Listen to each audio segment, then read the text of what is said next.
Hi everyone, happy Friday. Welcome to Mylio Photos Coffee Break. My name is Angela, and today we're going to be talking about photo editing, specifically the tools that are inside Mylio Photos to help you make your photos look their best. Usually I talk a lot about using external editors because they're a lot of fun and I really enjoy creative photo editing. But there are some great tools built inside of Mylio Photos that can help you make your pictures look good. And for the person who's in a hurry, or maybe you're just not into creative photo editing, you don't want to have to deal with other applications, this will get your photos looking good so you can share them, print them, whatever you want to do. So before we dive into today's topic, I do want to let you know that next week we've got another great lineup of events for you. On Tuesday and Thursday, we're going to have our live Q&A sessions. These are Ask Me Anything sessions where you can drop in, ask questions about anything photography related. We can talk about organization, family history, editing, photo gear, really anything that's like even tangentially related to Mylio is absolutely welcome. So those are on Tuesday and Thursday at 11:30 a.m. Pacific. On Fridays, we have these coffee breaks, which are short tutorials. And next week, we're going to be talking about getting new devices. So once you've gotten into Mylio, you've been using it for a while, you might get a new computer, or maybe it's time to get a new hard drive. We're going to talk about some of those scenarios and how to upgrade to your next devices easily and safely and keep your library running smoothly. So that will be next Friday. Hope you guys will join me for that. Let's go ahead and jump into our presentation for today and start talking about fast fix edits, making photos look better in just a few clicks. So Mylio's got some great tools for editing your photos, especially if they just need a quick touch up. And for most things, for our family snapshots, for those memories that we're taking every day, that's usually all we need. So there's some great tools in Mylio, and we're going to go through those today. So we'll talk about the fastest way to improve most photos. I'll give you a simple editing workflow. We'll discuss when the built-in tools might not be enough and when you might want to go beyond Mylio Photos. So let's go ahead and start with what most people are trying to do. Most people often skip the editing step because they are overwhelmed by editing. They don't know what to do. Sometimes they start clicking it around and sometimes can make it look worse, or they over edit and they just get stuck. So what we're aiming for today is some quick improvements and clean results that are done within just a few clicks, minutes or less, so you can get on with your life and have great photos that are worth sharing. So we're going to start inside of Mylio Photos. And for most pictures, this is all you need. What you can do in Mylio is crop and straighten. We've got exposure and light controls. You can manage your color adjustments, contrast and clarity, and there's some great presets that you can work with for some specific looks. So the goal with editing is to not try to fix everything, especially for most pictures. What we want to do is remove distractions, improve the clarity, and guide the viewer's eye. That's it. So when you look at a picture, you want to make sure it looks its best. You want to make sure those colors pop and that whoever's looking at your pictures is looking where you want them to look. So here's an example of an image that I edited exclusively in Mylio. I did a quick crop, I did a few color and tone adjustments, and I took an image that was a little bit flat to something that is much, much nicer. It's natural, it's not overly edited, and this is a great photo that you can share. So we're gonna walk through this workflow together and I'll show you exactly what you can do with the tools that are inside of Mylio. So step one is straightening the image. Crooked horizons are an instant distraction. If you take a look at somebody's picture and they've got an angle to their horizon, or something that you know is supposed to be straight up and down is looking a little wonky, that's an immediate distraction. And to me, as a photographer, that means somebody didn't take the time or care to make that small adjustment. And it's a really, really easy thing to do. It's a small change that has a really big impact. So let's jump over to Mylio and I'm going to pop up this image. This is after I did my editing, but we're going to go ahead and reset the edits. And that's something else worth mentioning is when you're editing in Mylio Photos, all of your edits are non-destructive, meaning your original image isn't touched and any changes you make are saved in the XMP metadata file that lives next to your image. Also, those changes are synced to every single one of your devices. So if you pick up your phone and look at that image later, you're going to see the edited version. But if you ever want to go back and undo all those changes or adjust something a little bit further one way or the other, you have the flexibility to do that. So to edit inside Mylio Photos on your computer or your tablet, what you're going to do is go over here to the edit tools on the right, and I'm going to go ahead and pop that open. You'll notice here that that opens up the right panel. You have your info, edit, storage, and sync. So if you already have the info panel open, you can just switch over here to the edit tab. And underneath this, let's just do a little quick walkthrough of all of these different tools. I'm going to collapse them down so we can focus a little bit better here. Up at the very top, you've got some presets. You have auto enhance, auto color, and auto tone. We're going to talk more about those here in a moment. You also have red eye removal, so especially with older scan images or when you're using on-camera flash, if it doesn't have that little strobe effect before it does the flash, which most modern cameras do, but older ones didn't, you ended up with that red eye effect. This lets you go ahead and remove that. There is also a masking brush here, so if you want something that you're doing here with your adjustments to only affect a certain part of the image, you can go ahead and do that. This is a great tool here for comparing the before and the after so you can see what you did. And if you want to start over, here's a reset on the very right, or down here at the bottom, you can say reset all edits. So let's go ahead and start with that. Now, going down the list of tools we have here on the right, we've got our histogram.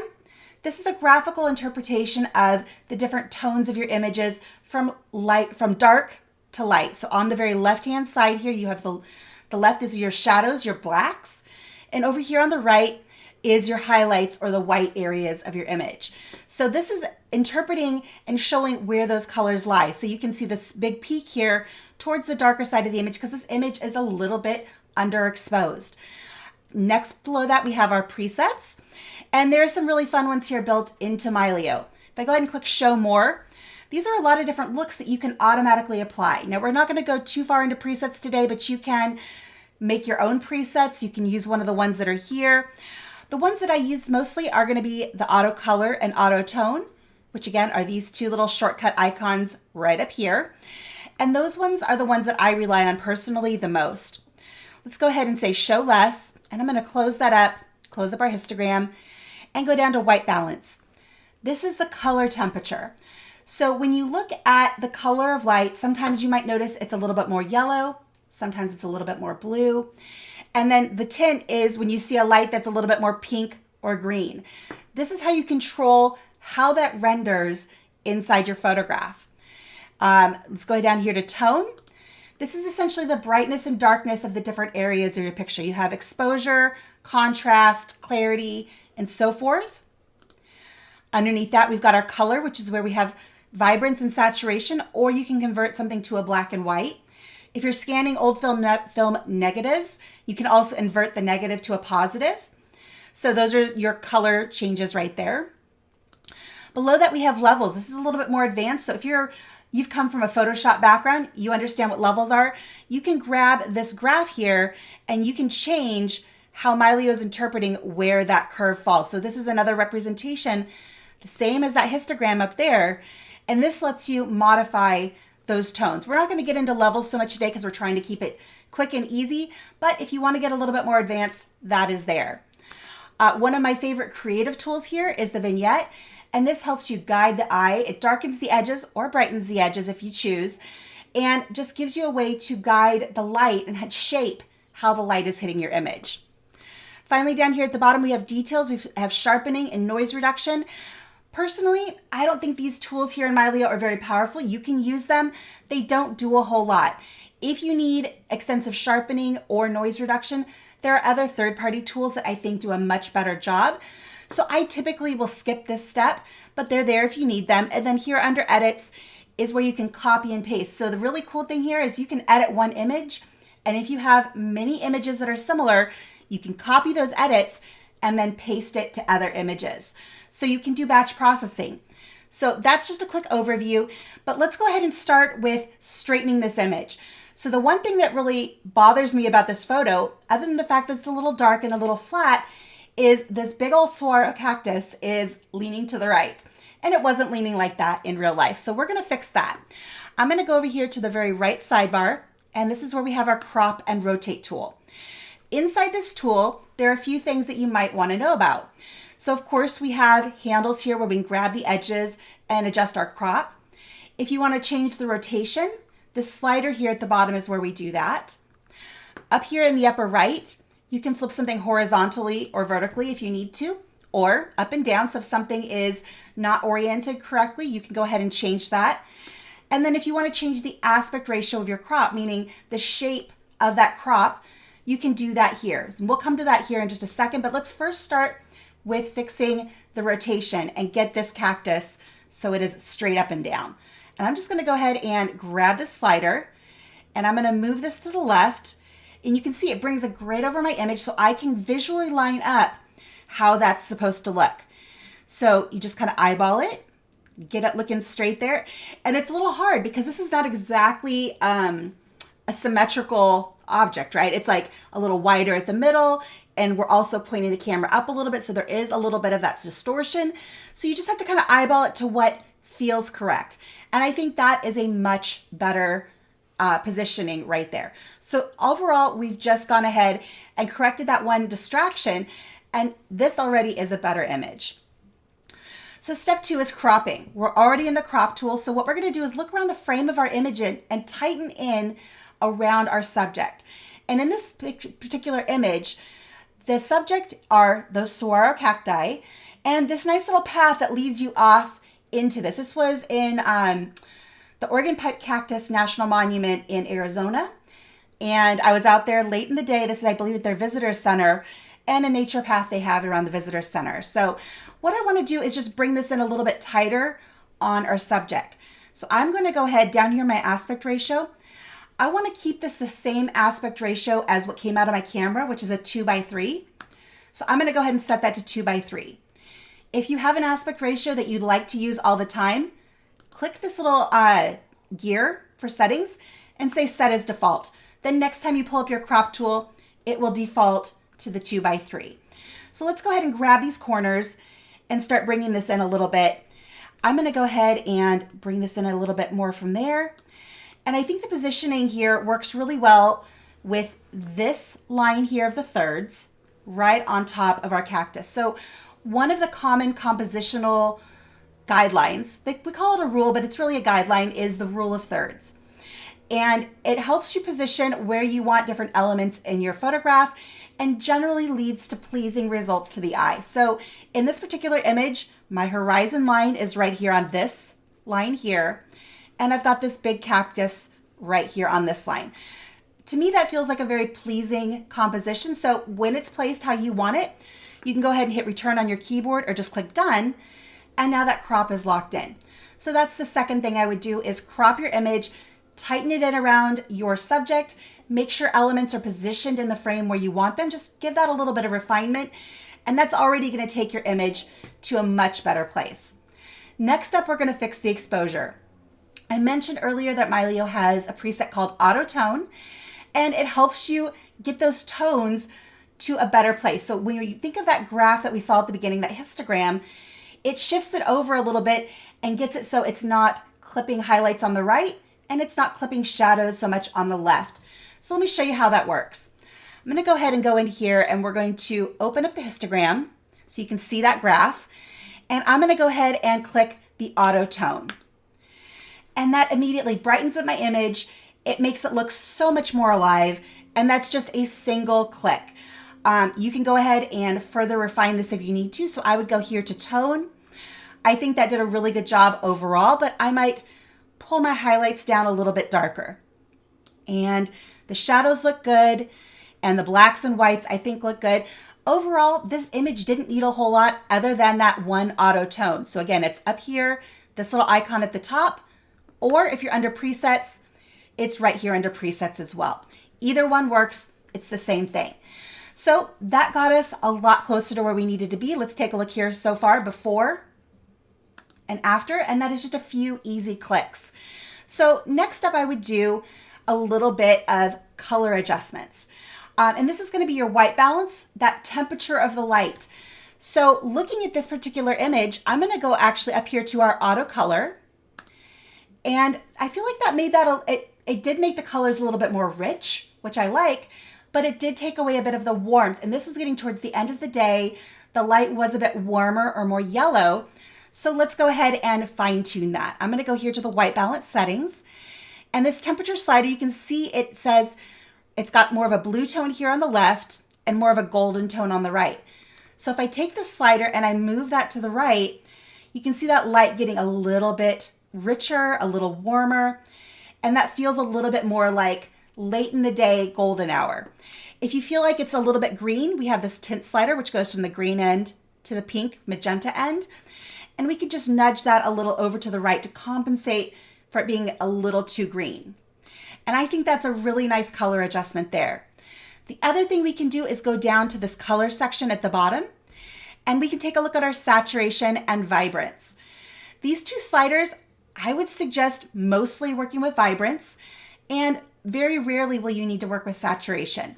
The difference here is saturation affects every single pixel in the image, and it's going to add color or remove color everywhere. Vibrance, on the other hand, is a little bit more refined, and basically what it does is it adds color or removes color from the least saturated areas. So if I go ahead and add vibrance, it's just a lighter touch and it gives you a little bit nicer feel. So I can move that up and that's making the sky a little bit more blue. It's giving a little bit more depth and detail in the color, the contrast right here in the different green areas. Whereas I can double click on any one of these sliders to reset it. If I do this with saturation, notice how it gets, I don't know a better word to use here, but icky. It's too much. So I'm gonna go ahead and double click on that to reset it. And I'm just gonna stick with vibrance and bring that up a little bit. And it's just a softer, smoother implementation of adding a little bit more color to your image. All right, so next up, we're gonna add contrast and clarity. So as you go through and you're working on your tones and you're pulling down your highlights and you're opening up your shadows, one thing that happens is it can tend to make an image look a bit flat. When you're pulling in those sides of the histogram and you're bringing back the detail and the shadows and the highlights, you're actually losing some of that detail in the midtones. So we add contrast and clarity to bring those back. So contrast and clarity are also located under this tone section here. So we're gonna go here to contrast and I'm gonna pull this up to the right and you'll see some of those darker tones getting a little bit richer and the image starts to feel like it has more depth.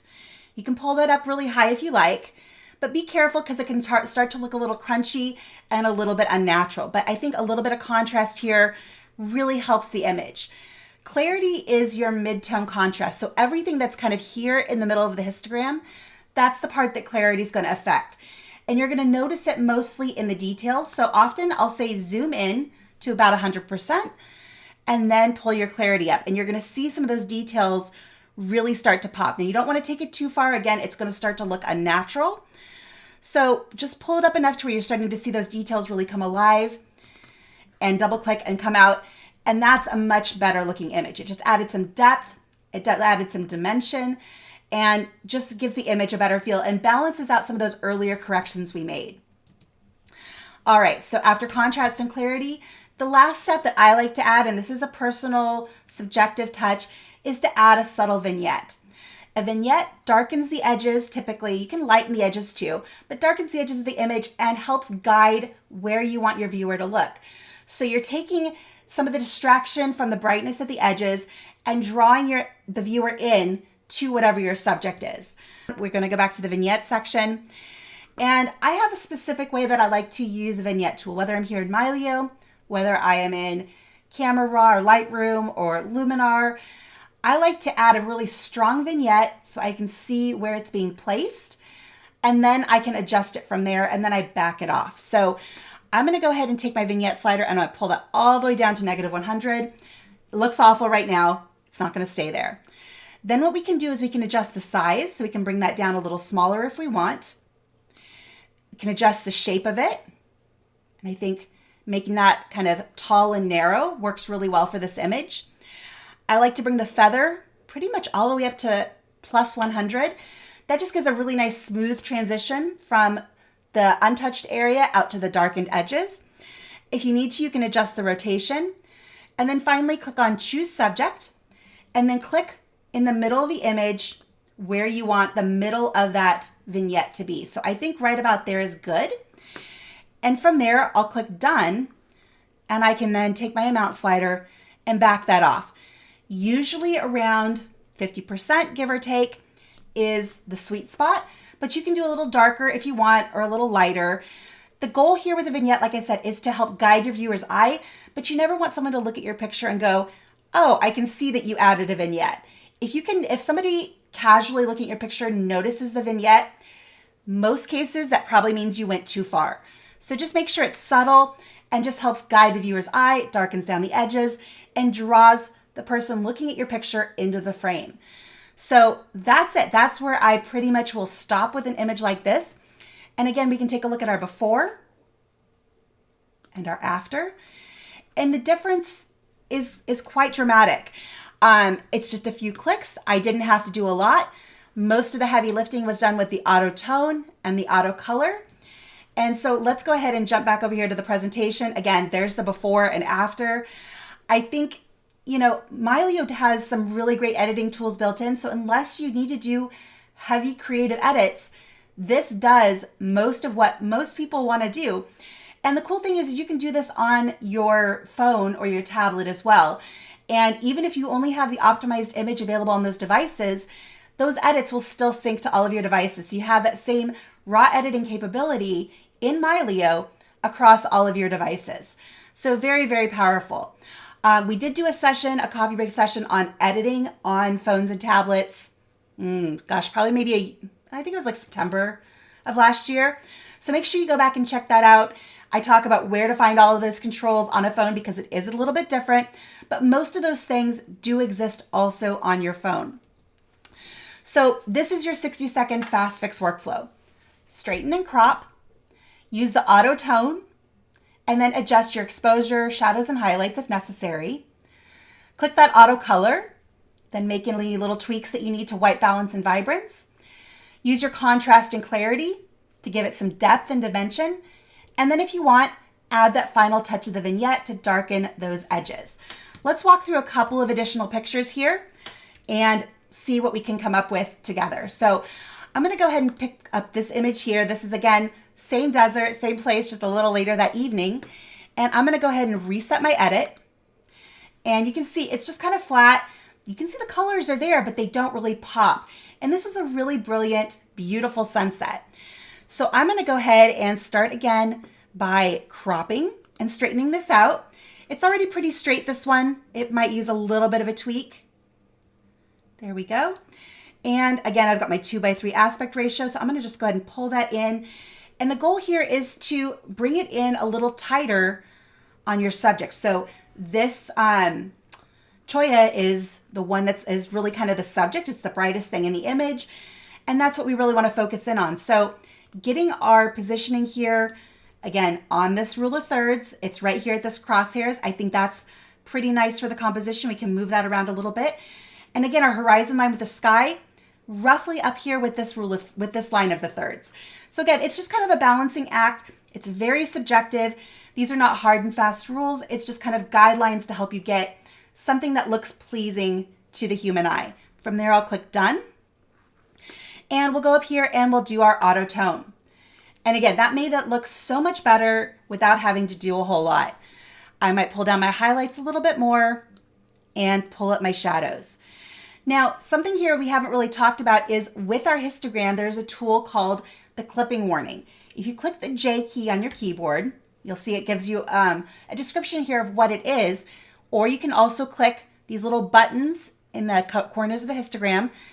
This shows you, excuse me, the areas of your image where you're losing detail in the shadows or in the highlights. And in this case, I have a blue overlay on the ground because I am losing detail in the darkest areas of my image. So if I really want to bring that up, I could pull up the blacks a little bit. You'll see how that kind of diminishes, and that's bringing back detail in those darker areas.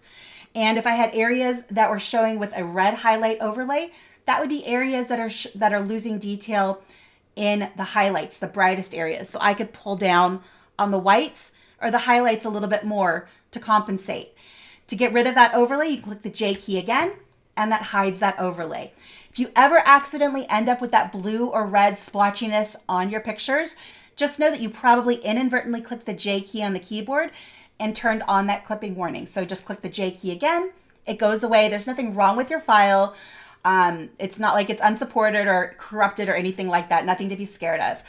All right, so from here, let's go ahead and do a little bit more work. I'm going to go up here to my auto color. And in this case, auto color, I don't think did it any favors. So if you don't like something, you can go ahead and undo. And you can go up to, I believe it's the edit menu, and you can choose undo there, or Command or Control Z on your keyboard. And that's a quick way to undo. So if you make an edit, you're like, ooh, that doesn't work for me, just go ahead and hit undo. So instead of using the auto color here, I'm going to warm this up a little bit.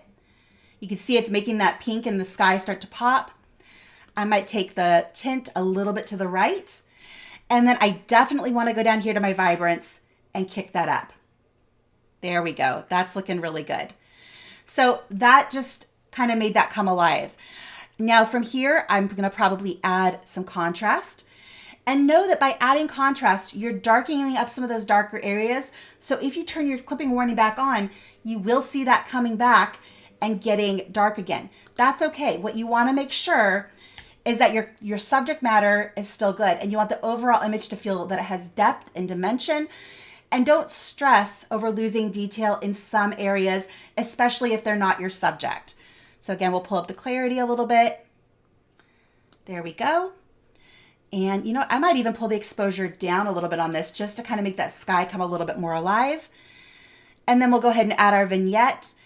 I'm going to pull that down to probably about 50. We'll pull that feather up really high. Again, you can go ahead and go through that full workflow of darkening it down and repositioning and everything, but that gets that image looking so much better. So we can go here and take a look at our before and our after. And again, this is just a few clicks in Mylio. It's completely non-destructive. And these changes, these visual edits, will sync across all of my devices. So I do love that. And it just makes them look so much better. So from here, I can share them. I can publish them in a shared album. I can, send them to Pratik and make a photo book. Whatever it is you need to do, these quick edits will just make your images that much better. All right, so a couple of pro tips here for you. I do recommend when you're going through and doing your editing, don't feel like you have to edit everything. Only edit the best. And we talk about this with adding metadata as well. And the other things that you can do to organize in Mylio, focus on your best work. Go through and do your culling first. Find those things that are the ones you mark with pick flags that are your favorites.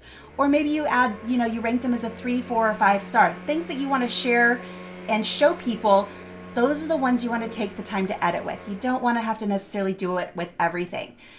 And then second pro tip is keep it natural. Don't take any of those sliders and slam them one direction or the other. That's going to end up looking really crunchy. You can end up with some really weird colors. You can end up with some really weird textures.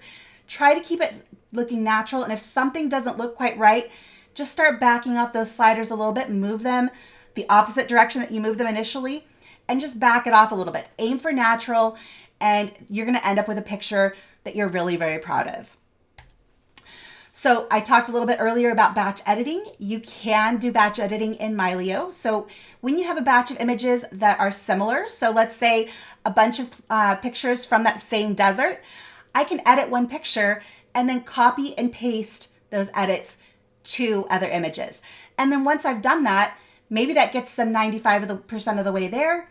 I go into each individual image and just make small little tweaks to how those copied settings rendered. So you can fine tune it. You can undo it if you don't like it, but you can save a lot of time with batch editing. Some things to think about when to go beyond Mylio. So because we have editing tools in Mylio does not mean you shouldn't use external editors. And because you can use external editors doesn't mean you shouldn't use the tools in Mylio. It just really depends on what you need. If all your picture needs is that subtle brightening up and just emphasizing the colors and the textures, try Mylio's tools. You might be really surprised that that is all you need for 90% of your edits.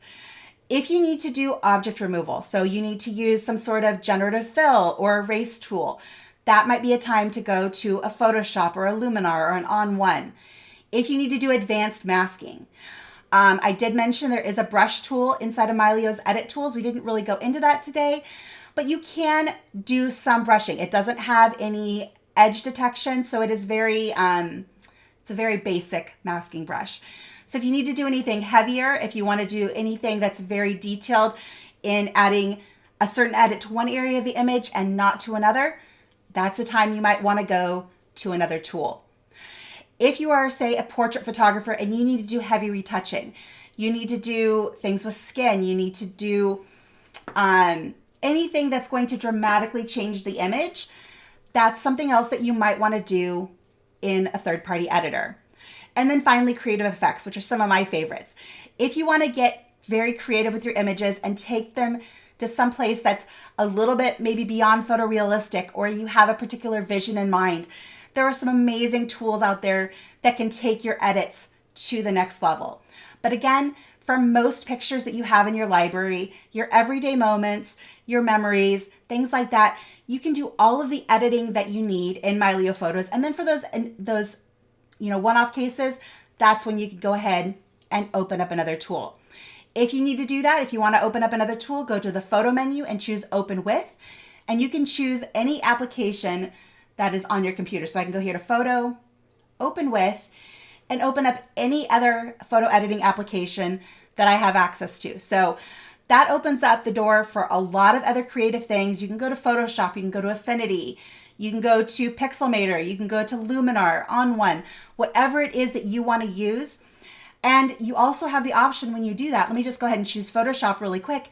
If you've made changes already in Mylio that you like, but you need to take it further, you can say edit a copy with Mylio adjustments and take a high quality TIFF file with your Mylio changes to that next program. So you can either edit the original, the untouched version, or if you like those edits that you made in Mylio and you just want to continue and do something more, you can do that as well. So you're not limited to using just the tools in Mylio, but for most things, they might be more powerful than you realize. So editing is about clarity, focus, and intent. You want to make your pictures look good before you share them, before you put them out in the world. But it's not about perfection. Make your edits quickly, share better photos, and of course, have fun doing it. All right. Well, I hope you guys learned a little something out of this and got to have a better understanding of what the editing tools inside of Mylio Photos can do for you. They're far more powerful than I think most people give them credit for, and they really are a lot of fun because it just shows right there in the app. You can do it on all of your different devices, and those edits show up on different devices. And then if you want to tweak it later, you could do that. It's very convenient, and like I said, for 90 to 95% of your photos, it's probably all you need. So give it a try. Let me know what you think, and I will do my best to answer any further questions you guys might have. As far as next week, we will have live Q&A on Tuesday and Thursday. You guys are welcome to come to that. Again, they're open sessions for whatever you guys want to ask me questions about, anything even remotely related to photography. And then on Friday next week, we will be talking about getting a new device. So if you've been with Mylio a while and maybe it's time for a new computer, how do you get your Mylio library to that new machine? You're getting a new hard drive. You're running out of space on your external drive. Your vault's getting full. What do you do? We're going to talk about those scenarios and more next coffee break next Friday. So hope to see you there. With that, I want to wish you guys a wonderful weekend. Thank you for being here. Thank you, Lori, for helping out in the chat. And we'll see you all next time. Bye, everybody.